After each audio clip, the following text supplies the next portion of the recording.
Buenos días, mi nombre es Paula Martínez, yo soy profesora de Lenguaje y Literatura de la institución educativa Sol de Oriente. Actualmente mi formación académica inicia como licenciada en Lengua y Literatura de la Universidad de Antioquia, tengo algunos estudios en hermenéutica literaria y soy magíster y doctora en educación. Mi convencimiento de maestra considero que es ser una persona muy actualizada, conocer siempre el alrededor que está a nuestro lado, saber y convencernos de que la escuela es el lugar autónomo para nosotros posibilitar encuentros de formación con los estudiantes y poder transformar esas vidas de ellos. Adicional, considero que para la formación de un maestro de lenguaje es fundamental conocer también las vecindades que tenemos con la filosofía, la historia, la literatura y obviamente la pedagogía.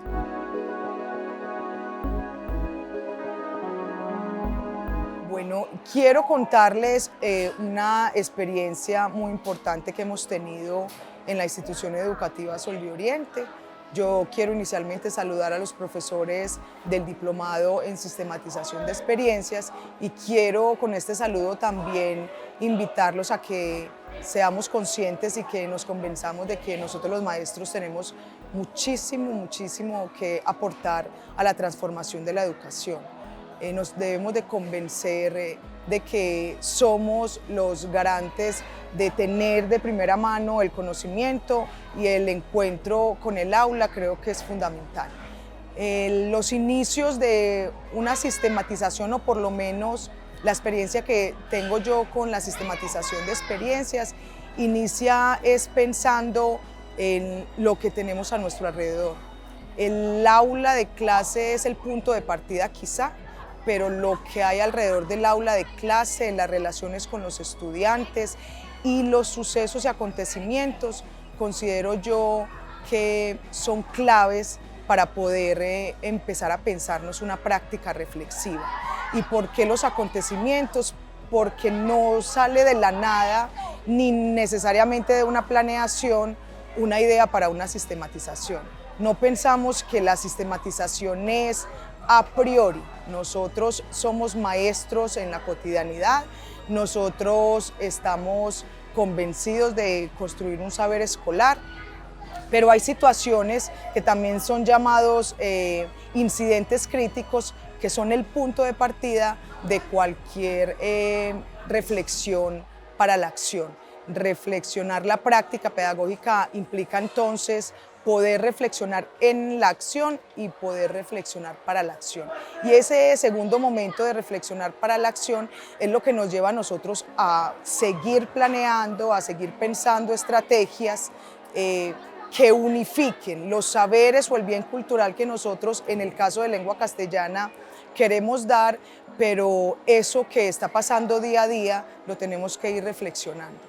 En esa reflexión está quizá los momentos en los que uno ve que algunas situaciones emergen.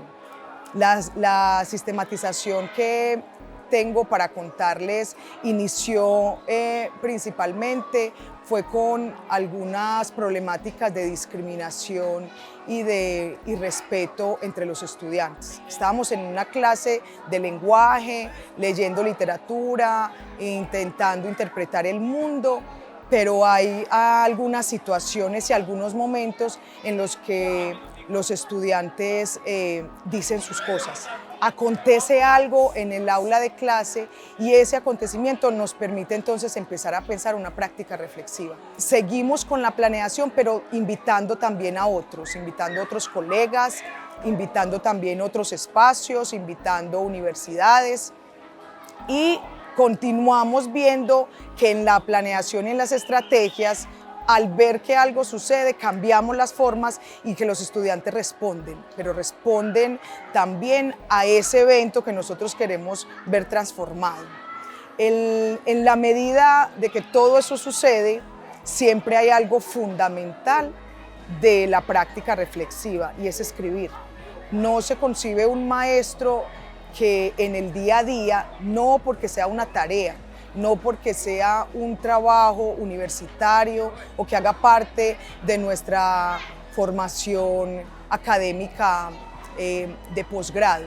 El maestro en su día a día tiene una tarea fundamental y es hacer una práctica reflexiva, y cuando hace una práctica reflexiva, escribe.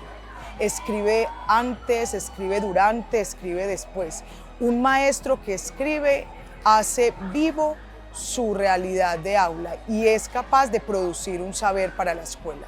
Entonces, en esos registros que día a día se iban presentando con la aplicación de las estrategias, todos los días traían algo. La escuela nunca ahorra experiencias. Entonces, en todas esas experiencias y en todo ese relato, en efecto, había que hacer otras lecturas.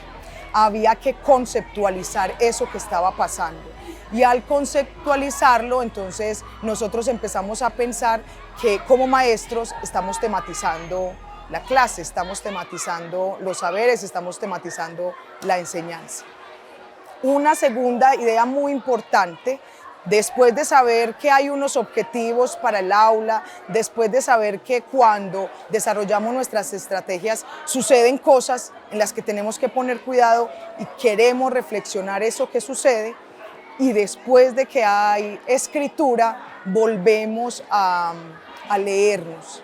Y en esa relectura que hacemos decimos que hay posibilidades de cambiar estrategias, de conversar con otros y también de posibilitar la respuesta a un conjunto de problemáticas o el conjunto de problemáticas que ya habíamos identificado. Es así como van saliendo objetivos, propósitos, más preguntas, pero seguimos el camino porque consideramos que algo va a suceder después de ahí, pero no porque nosotros estemos pensando en que estamos sistematizando algo en el momento. No, estamos siendo maestros cuando la práctica es constante, reflexiva. Estamos siendo maestros cuando en el día a día transformamos y escribimos nuestras prácticas.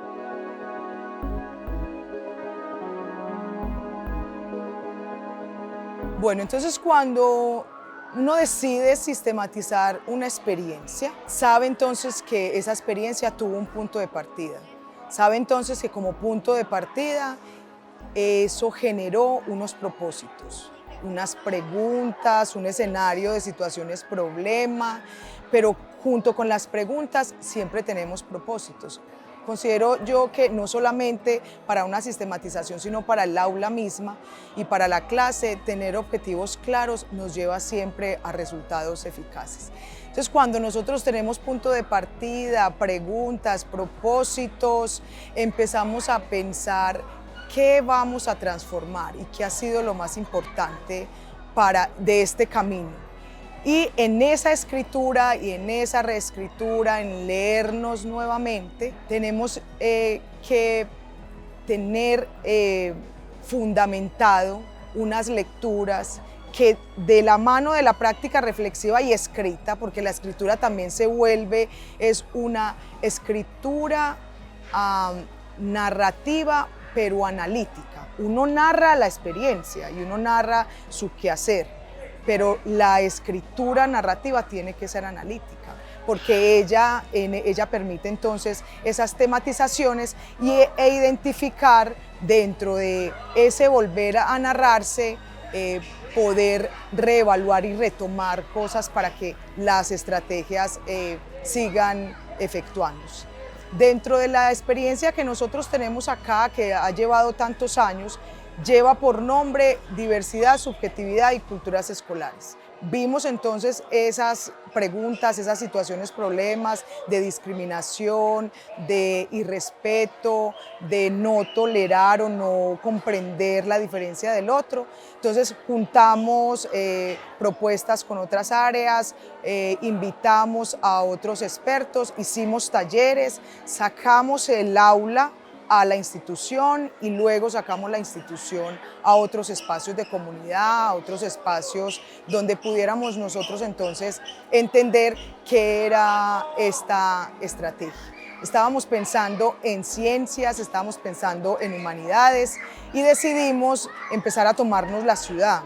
Los estudiantes empezaron a ir a explorar nuevas maneras de entender la diversidad en el arte, en los museos, en el cine, y volvimos al aula a proponer una puesta en escena que llamamos Salón Escolar de Artistas, y ahí cada estudiante y grupos de estudiantes, porque una de las estrategias nuestras fue también el trabajo colaborativo, cada grupo de estudiantes y estudiantes hizo una puesta en escena, hizo una performatividad, nombrando quiénes son cada uno de ellos, nombrando por qué son singulares, y en un segundo momento los maestros que vieron potencial ahí empezaron a decir: yo también quiero contar mi experiencia de por qué soy singular, por qué soy maestro singular, y todo eso hizo una suerte de posibilidad para que la institución educativa, eso empieza en el aula y al final de año se convirtió en una fiesta por la diversidad. Ya no hablábamos de antioqueñidad, sino que hablábamos de el Día de la Diversidad. Celebrar la diversidad entonces hizo que toda la comunidad educativa se pensara en una suerte de carrusel y todos nombráramos la diversidad desde distintos lugares. La diversidad racial, la diversidad sexual, la diversidad cultural. Eso entonces hace que se extienda la idea para la otra jornada, para toda la institución, y finalizando el año decidimos contarlo, y contarlo implicaba decirle a otras instituciones: lo puedes hacer también, pero ¿cuál es la singularidad de cada institución? Que las instituciones tienen sus contextos y nosotros los maestros somos los que conocemos esos contextos.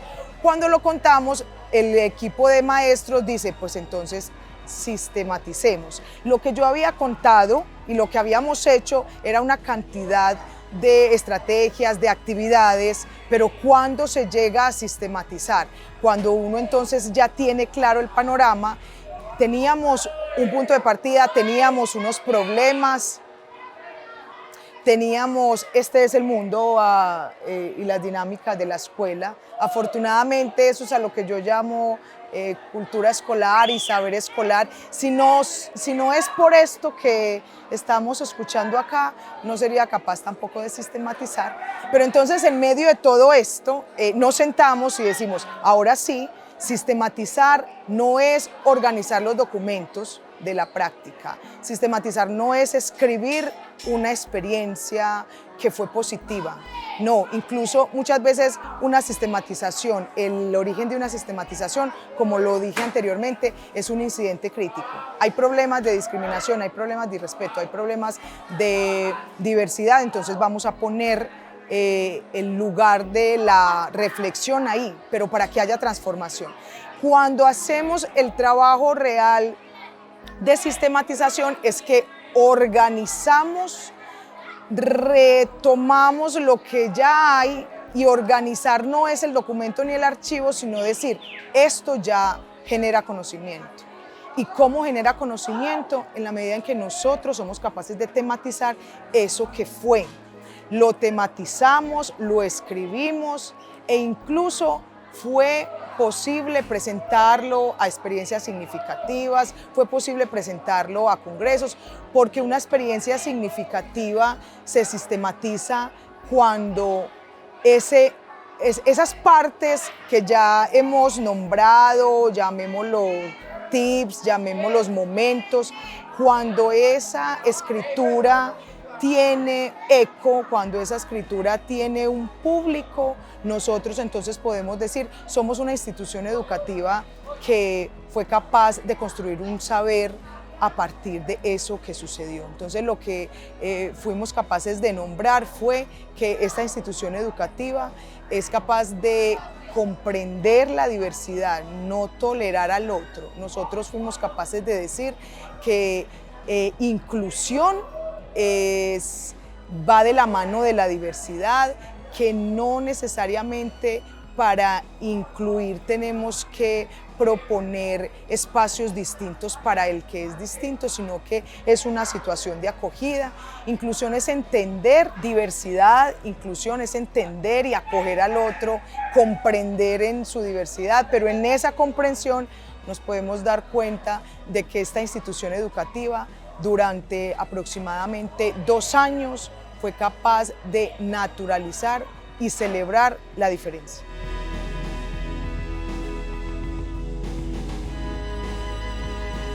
Maestros y maestras, la posibilidad que tenemos nosotros de transformar realidades educativas está en nuestras manos. Somos los sujetos escolares que tenemos saberes genuinos.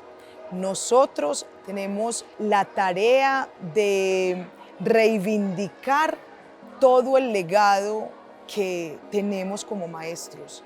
El saber nuestro se considera y se transforma en genialidad cuando yo dispongo de manera única eso que sé y lo puedo transformar con mis estudiantes.